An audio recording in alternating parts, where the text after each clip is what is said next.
when the finance minister and officials of the Ministry of Finance sat down to write the budget speech, what ought to have stared them in the face were the following facts. India's economy is not recovered yet to the level of the pre-pandemic year of 2019-20. In the last 2 years, millions of jobs have been lost, some perhaps forever. Approximately 60 lakh MSMEs were closed down. In the 2 pandemic years, 84% of households have suffered a loss of income. Per capita income has declined from rupees 1,08,645 in 2019-20 to rupees 1,07,801 in 2021-22, or maybe even less.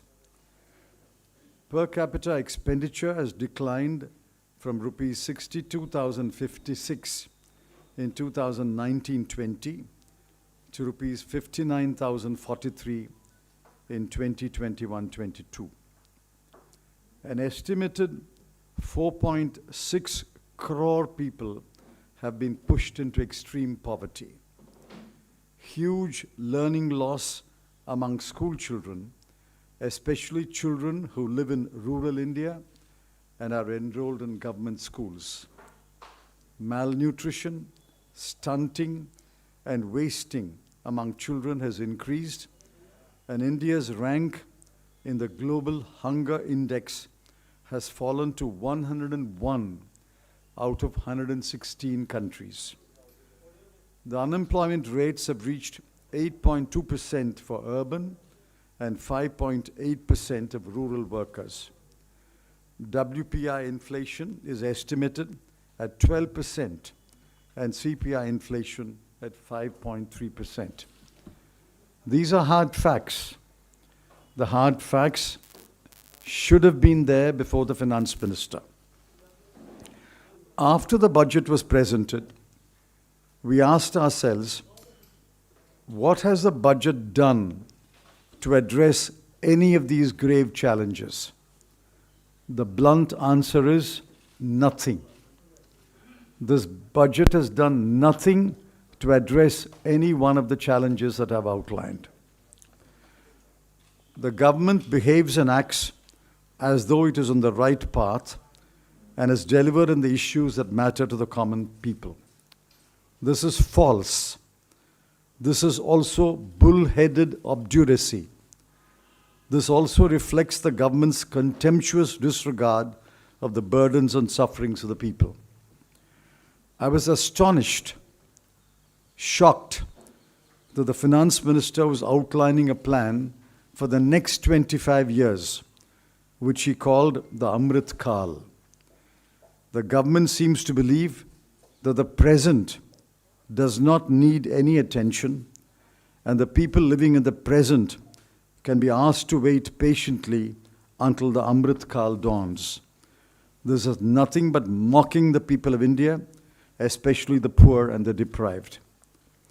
There was not a word in the speech about any cash assistance to the very poor who've been pushed into extreme poverty and suffered immensely during the last 2 years. Not a word for those who had lost their jobs. Not a word about creating jobs for those whose education stopped at some stage at the school level. Not a word about reviving MSMEs that had shut down. Not a word about distributing more food to combat malnutrition and hunger. Not a word about cutting indirect taxes, especially GST, to contain inflation and bring down the prices of goods. And not a word about giving tax relief to the tax-paying middle class or the tax-bearing head of a household. By any standard, today's budget speech was the most capitalist speech ever read by a finance minister. The FM has mastered the jargon of capitalist economics. Read her speech again. Count the number of times I use the words digital, portal, IT-based, paperless, database, ecosystem, global, Atmanirbhar. The word poor occurs only twice in paragraph 6, and we thank the FM for remembering that there are poor people in this country. There are worrying macroeconomic indicators. Top of the list is that the fiscal deficit for 2021-22 has overshot the target of 6.8% and is estimated at 6.9%. For the next year, it will be 6.4%. That is insufficient correction if the goal is to reach 4% 3 years hence by 2025-26. The financing of the fiscal deficit is also a matter of concern. 70% of the FD in 2022-23 will be financed by market borrowing as against 55% in the current year, crowding out private sector borrowing. The worry from the welfare angle is greater. Every key subsidy has been slashed. I repeat it, every key subsidy has been slashed. I'm reading the figures for the current year, 21-22, and the next year, 22-23. Petroleum from 6,517 crore to 5,813 crore.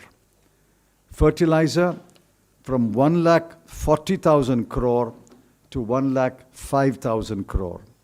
Food, 2,86,219 crore rupees to 2,06,481 crore rupees. The outlay for agriculture and allied activities from 4.3% of GDP to 3.84% of GDP. Crop insurance from 15,989 crore to 15,500 crore. Maganrega from 98,000 crore to 73,000 crore. The total subsidy bill has been cut by a humongous 27%. This is the most unkindest cut in this budget. The finance minister may have forgotten the poor, but the poor have long memories. The next worry is about raising more resources. The FM is betting on heavy market borrowing, an increase in corporate tax by 85,000 crore, personal income tax by another 85,000 crore, and GST by 1,05,000 crore. There is not a word about raising more resources from the rich, especially the very, very rich 142 persons whose wealth in the last 2 years has increased from 23 lakh crore to 53 lakh crore. You will ask me, no doubt, if there is not any aspect of the budget that I welcome. There is a short list of 3. 1, the FM has promised capital expenditure of 7,50,000 crore in 22-23 as against a revised estimate of 6,02,711 crore in 21-22, and I welcome it. 2, the FM has promised an additional borrowing of 1 lakh crore rupees to the states free of interest. I welcome that. The budget speech was mercifully shot at 1 hour and 30 minutes, and I welcome that most heartily. Parliament may vote this budget because the ruling party is a brute majority in the Lok Sabha, but the people will reject this capitalist budget.